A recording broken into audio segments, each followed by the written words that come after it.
सहनाववतु सहनौ भुनक्तु सह वीर्यं करवावहै तेजस्विनावधीतमस्तु मा विद्विषावहै। ओम शांति शांति शांति। वेदो अखिलो धर्ममूलम। वेद सब सत्य विद्याओं का पुस्तक है। वेद का पढ़ना, पढ़ाना, सुनना, सुनाना तथा आचरण में लाना हम सबका परम कर्तव्य है। हम निरंतर वेदों के स्वाध्याय से और स्वाध्याय जो हम करते हैं उससे अपने मन, वाणी और व्यवहार को हम अच्छा बनाएं, दिव्य बनाएं। यही इस संसार का सबसे बड़ा उपकार होगा। अपने स्वभाव का परिष्कार करना, अपने स्वभाव का सुसंस्कार करना, स्वभाव का सुधार ही संसार का सबसे बड़ा उपकार है। यदि हम अपने आप अपने इस जीवन को दिव्य भव्य बना ले तो संसार की समस्याएं भी हमारे सामने टिक नहीं सकती हैं।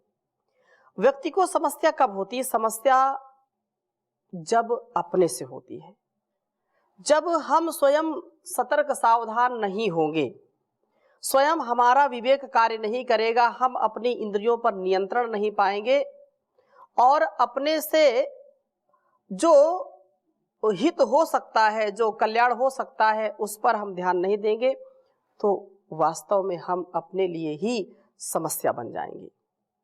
हम वह कार्य करें जिससे हम उत्तम बुद्धि वाले हों, उत्तम इंद्रियों वाले हों।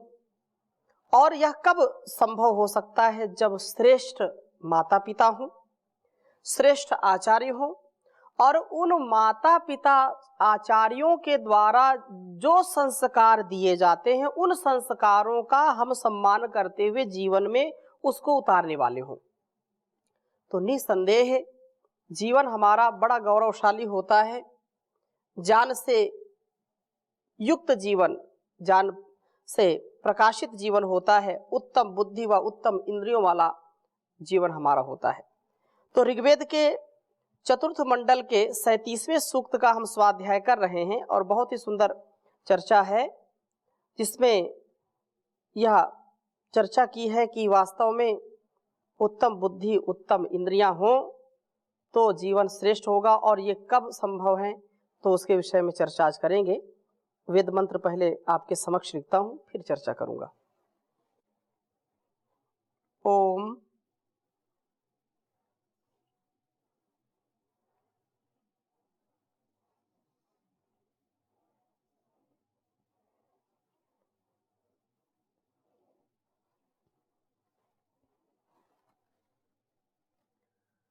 सेद्री भवो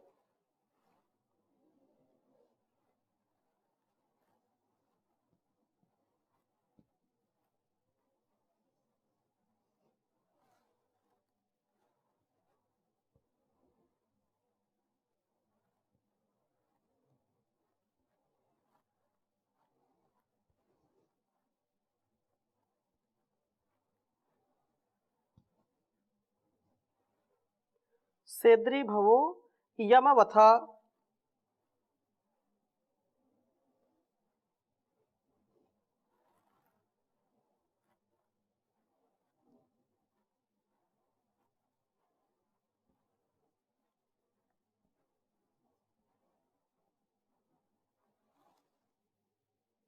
यूयमिन्द्रश्च मर्त्यम्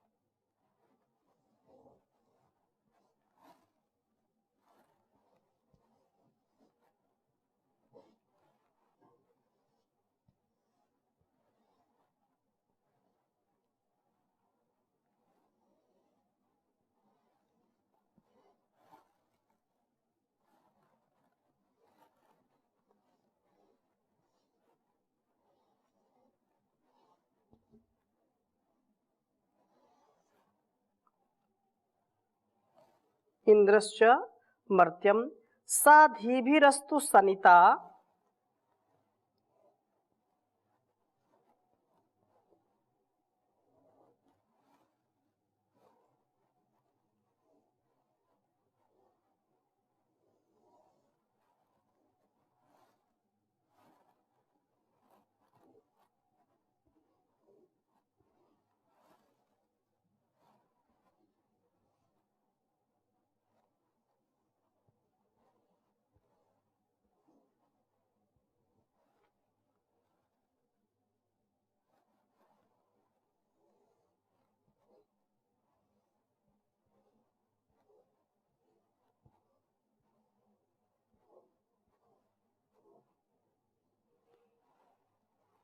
धीभिरस्तु सनिता मेध साता वो अर्वता।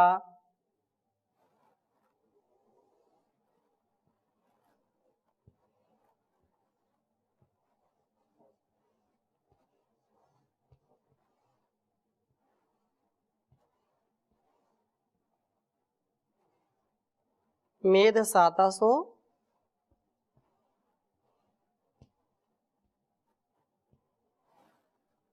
अर्वता।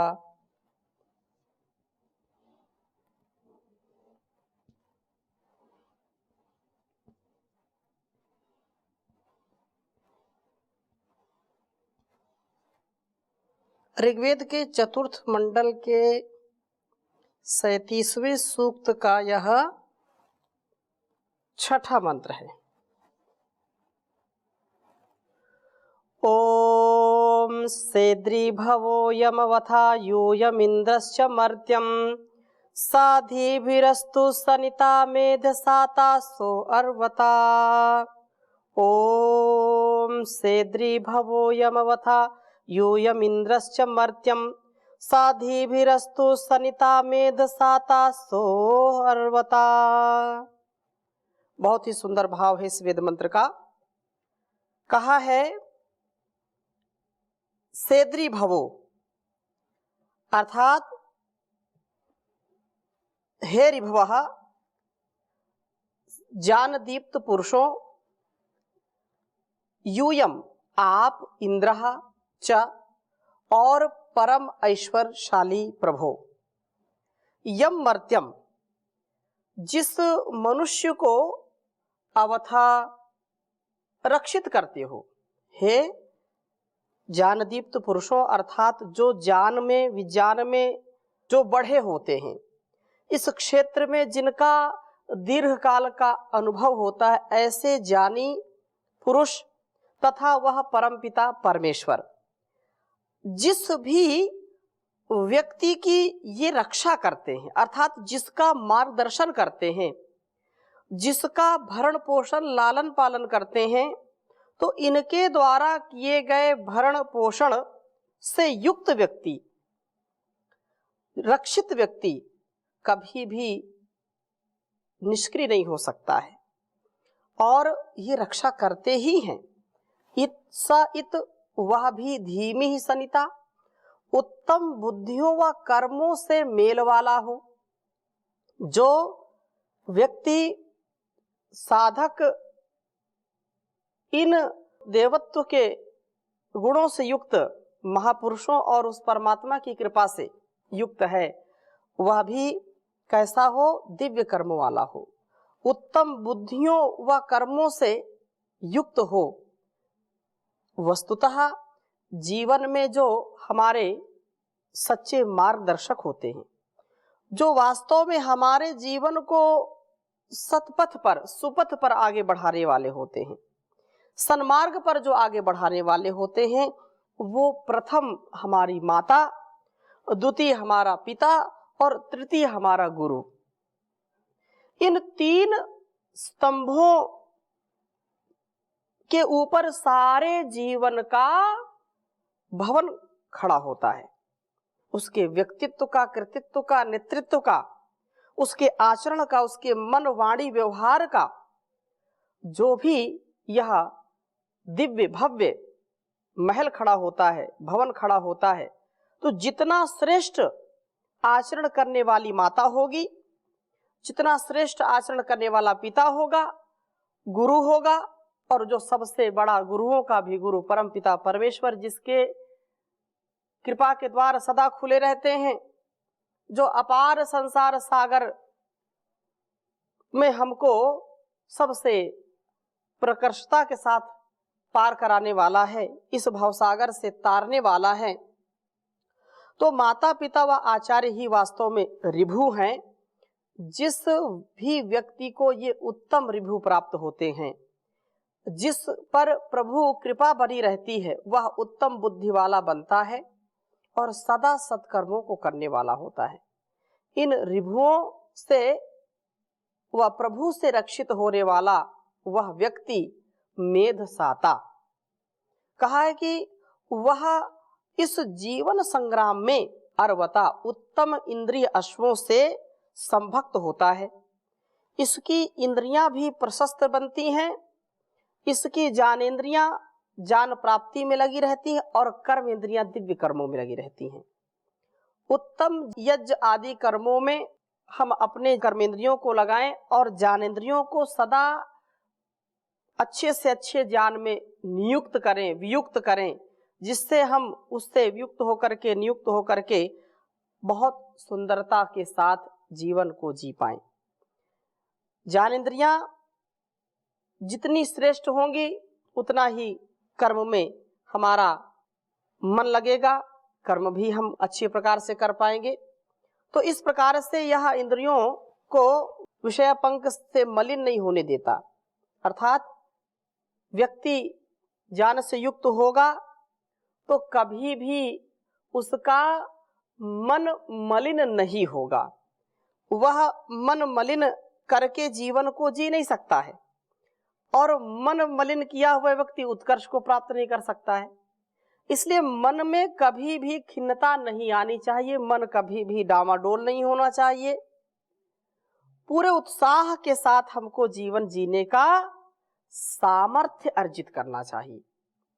कैसे भी हाल में, कैसे भी काल में माता पिता, गुरु, आचार्य, भाई भाई, मित्र मित्र, राजा प्रजा, गुरु शिष्य, जैसा भी हम जीवन जी रहे हैं, जिन उत्तरदायित्वों को जी रहे हैं, जिन जिम्मेदारियों को निभा रहे हैं, उनमें निराशा, हताशा या प्रमाद, आलस्य ना करें। अच्छी प्रकार से ज्ञान दीप्त माता पिता, आचार्यों से रक्षित तथा प्रभु से संरक्षित पुरुष उत्तम बुद्धि व उत्तम इंद्रियों वाला बनता है, इसमें कोई संदेह नहीं है। और श्रद्धावान लभते जानम, वे संताने जो मातृभक्त, पितृभक्त होते हैं, गुरु भक्त होते हैं, ईश्वर भक्त होते हैं, उनका जीवन बड़ा ही सुखकारी होता है, सुखमय जीवन, आनंदमय जीवन होता है। इसलिए हम सच्चे मातृ, पितृ, गुरु भक्त बने। इसलिए कहा उपनिषदों का जो उपदेश है कि मातृदेवो भव, पितृदेवो भव, आचार्य देवो भव, अतिथि देवो भव। ये सारा जो संसार है ये वास्तव में देवत्व के लिए हमको प्रेरित करता है, क्योंकि माता पिता का देवत्व न होता तो हमारा भी जन्म न होता, हम भी नहीं होते। ये संसार का जो भी व्यापार चल रहा है ये सब वास्तव में देवत्व के कारण ही चल रहा है। इसलिए मेरे अंदर भी देवत्व आए, मेरी इंद्रियां भी प्रशस्त हो, मेरी इंद्रियां शक्तिशाली हो, इंद्रियों से मैं कभी दीनहीन ना रहूं, इंद्रियों में जब तक मैं जीऊं 100 साल से भी अधिक जीऊं और इंद्रियों में पूरा नियंत्रण करके जीऊं। क्योंकि संयमित, मर्यादित, व्यवस्थित और पुष्पित पुल्लवित जो हमारा जीवन है, पुष्प से युक्त, सुगंध से युक्त, सुगंधित, विलसित, और ऐसा जीवन जी करके व्यक्ति का भाग्य जग जाता है। और बहुत सुंदर बात कही है कि वह उत्तम बुद्धि व उत्तम इंद्रियों से युक्त हुआ व्यक्ति कभी भी जीवन में धराशायी नहीं होगा, कभी हताश निराश नहीं होगा। अपना हम उत्कर्ष स्वयं करने वाले बने, आत्मदीपो भव जैसा कहा। तो यह कल्याण का जो मार्ग है, इस कल्याण मार्ग के हम पथिक बने। 7वां मंत्र भी बहुत सुंदर है।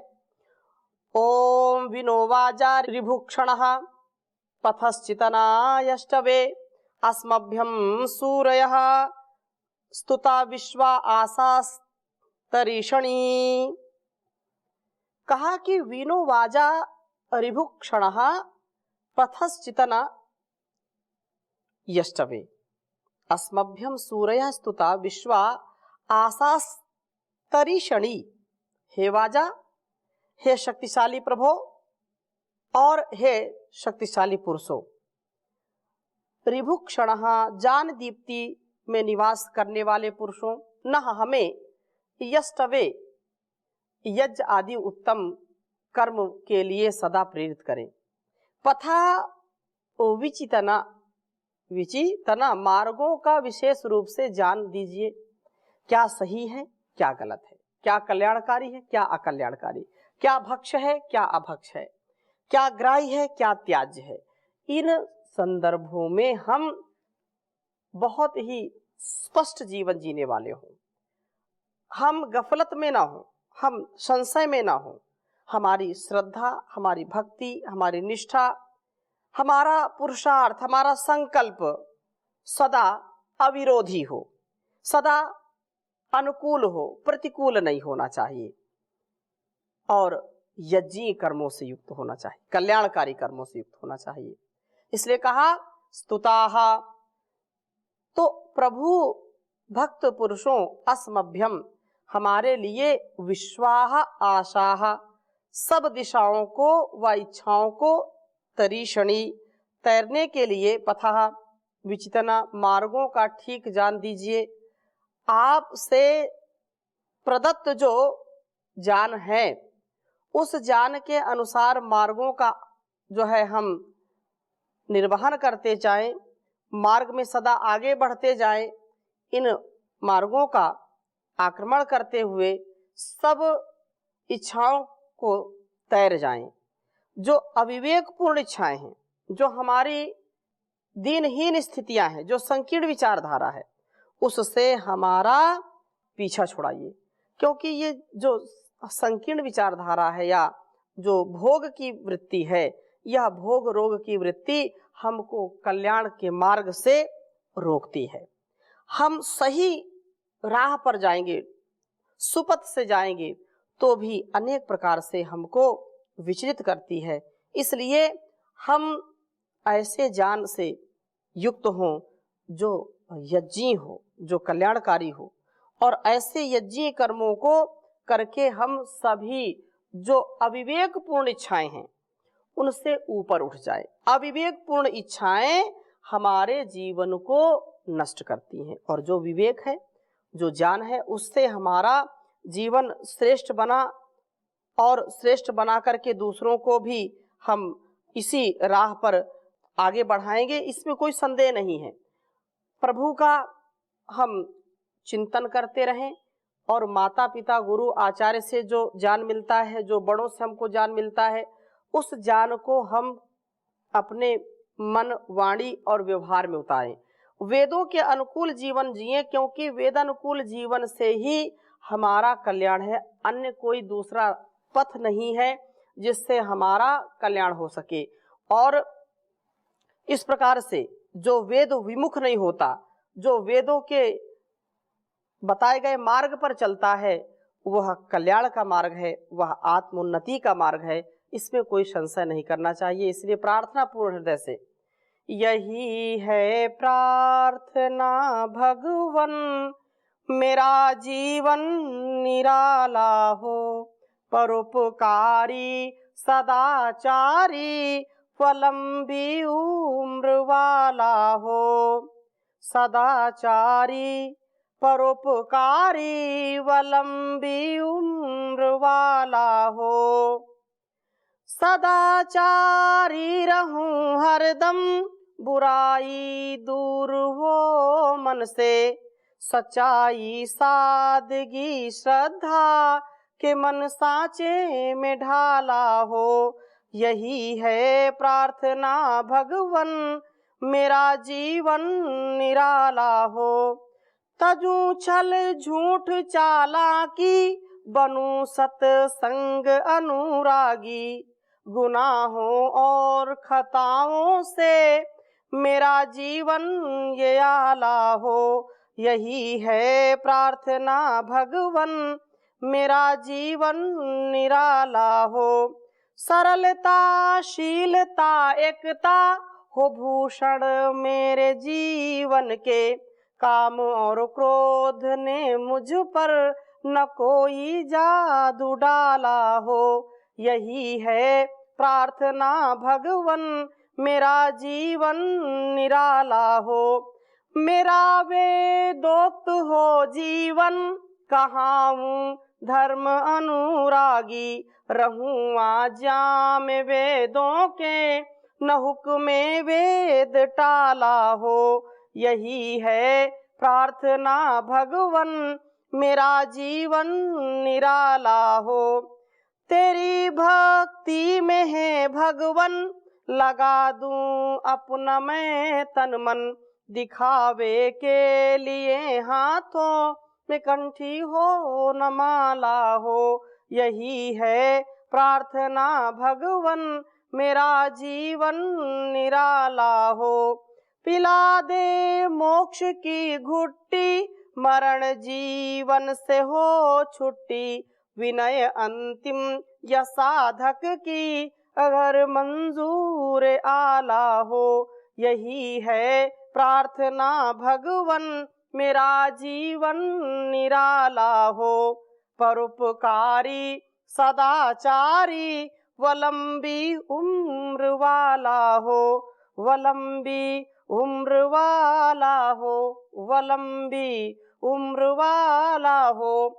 तो हम यज्ञीय जीवन जिए, कल्याणकारी जीवन जिए, क्योंकि यज्ञीय जीवन कल्याणकारी जीवन जीने से ही हमारे अंदर मानवता का, मनुष्यता का आधान होगा। स्वार्थ से परिपूर्ण जीवन हमारा ना हो, अपितु परमार्थ से, परोपकार से, सदाचार से, सद्व्यवहार से, सादगी के साथ, सच्चाई के साथ और सेवा सत्कार के साथ, साधना के साथ जीवन जीने वाले हम सच्चे साधक बने। यह साधना ही हमको इस संसार की बाधाओं से, यहाँ की समस्याओं से ऊपर उठा सकती है, और कोई दूसरा उपाय नहीं है। इसलिए उत्तम बुद्धि, उत्तम इंद्रिय से युक्त हो हम यज्ञीय जीवन जीने वाले बने, और ऐसा जीवन दूसरों को भी प्रेरित करता है, दूसरों को दुखों से, कष्टों से बचाता है। तो इन्हीं शुभ भावों के साथ, शुभ कामनाओं के साथ, शुभ संकल्पों के साथ आज की कक्षा को यहीं पर विराम देते हैं। शेष चर्चा नए वेद मंत्र के साथ आगे करेंगे। ओम शांति शांति शांति।